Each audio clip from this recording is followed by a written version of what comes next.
രാവിലെ 10 മണിക്ക് Eripuram sub registrar ഓഫീസിൽ എത്താൻ പറഞ്ഞിട്ട് നമ്മൾ എത്തുമ്പോഴേക്ക് 10:30 അപ്പോൾ പോയപ്പോൾ തന്നെ മനസ്സിലായി രജിസ്ട്രേഷനൊക്കെ കഴിഞ്ഞു.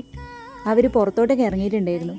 പിന്നെ അടുത്ത പണിയിലോട്ടേക്ക് പോയി, അതായത് താലികെട്ടും മാലയിടലൊക്കെ. ഇന്നലെ നല്ല രീതിയിലുള്ള റിസപ്ഷൻ ആയതുകൊണ്ട് ഇന്ന് വളരെ കുറവ് ആൾക്കാർ മാത്രമേ ഉണ്ടായിട്ടുള്ളൂ. ഇന്ന് വൈകുന്നേരം ആനന്ദിൻ്റെ വീട്ടിൽ റിസപ്ഷനും ഉണ്ട്.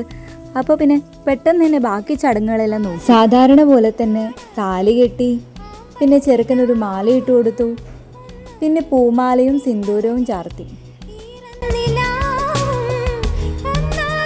ഞാൻ എൻ്റെ ജീവിതത്തിൽ ആദ്യമായിട്ടാണ് ഒരു രജിസ്റ്റർ മാരേജ് കൂടുന്നത്. അപ്പോൾ അതിൻ്റെ ഒരു എക്സൈറ്റ്മെൻറ്റ് എനിക്ക് ഉണ്ടായിരുന്നു. നമ്മളെല്ലാവരും രജിസ്റ്റർ മാരേജ് കഴിക്കണം എന്നൊക്കെ പറയുമെങ്കിലും അവസാനം നമ്മൾ സാധാരണ രീതിയിലുള്ള കല്യാണത്തിലോട്ടേക്ക് എത്തിച്ചേരാറ് പതിവ്. അപ്പോൾ ഇതൊരു വെറൈറ്റി ആയിട്ടുള്ള രീതി തന്നെ, ഇങ്ങനെ ചെയ്യാനും ധൈര്യം വേണം. അപ്പോൾ അവരവിടെ നിന്ന് ഇറങ്ങി, നമുക്ക് കുറച്ച് പണിയുണ്ടായിരുന്നു. അപ്പം ആ ഒരു പണിയൊക്കെ കഴിഞ്ഞ് നമ്മളും വീട്ടിലോട്ടേക്ക് പോയി. വീട്ടിൽ ആൾക്കാർ വന്നു തുടങ്ങുന്നേ ഉണ്ടായിട്ടുള്ളൂ. വൈകുന്നേരം 4 മണി മുതൽ മറ്റോ ആണ് ഇവിടെ റിസപ്ഷൻ തുടങ്ങുക. അപ്പോൾ നമ്മൾ അവിടെ കുറച്ച് നേരം സംസാരിക്കുകയെല്ലാം ചെയ്ത് പിന്നെ ഫുഡ് കഴിക്കാൻ നിന്നു. നല്ലൊരു അടിപൊളി സദ്യയായിരുന്നു.